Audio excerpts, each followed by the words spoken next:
Did you know that once your kids turn 18, that they are legally viewed as an adult? What? No, I'm sure you don't hear that every single day once your kids hit that age. But in all reality, they are right. The state will view kids as an adult once they hit 18.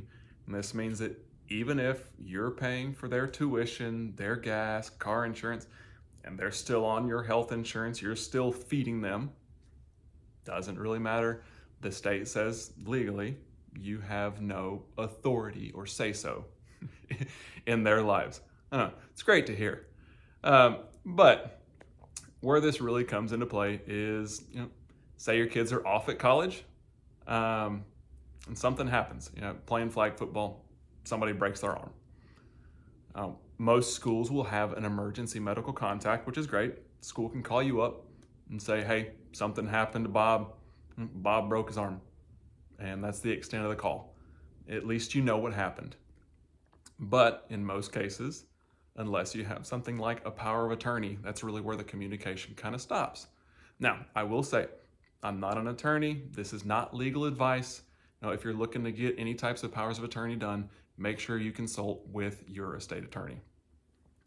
But in these types of situations, most of the time, if you're trying to call up a doctor or the hospital, trying to get information, see what's happening, you might have a really hard time getting through, because once they find out that the kid is 18, they likely will shut off communication unless you can provide them with a power of attorney or something of that nature.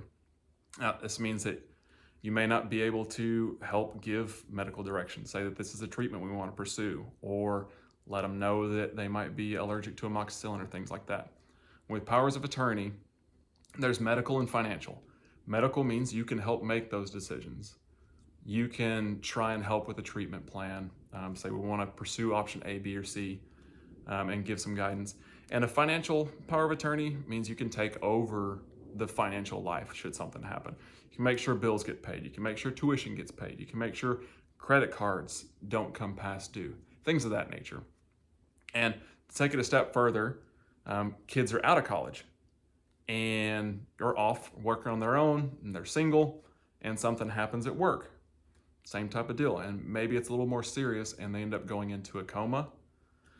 It's kind of the same thing.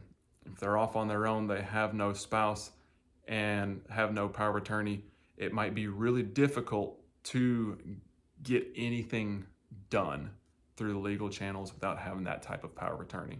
So think of power of attorney a lot like insurance in a sense, where it's something that you hope you never have to use, because it means kind of a worst case situation has happened.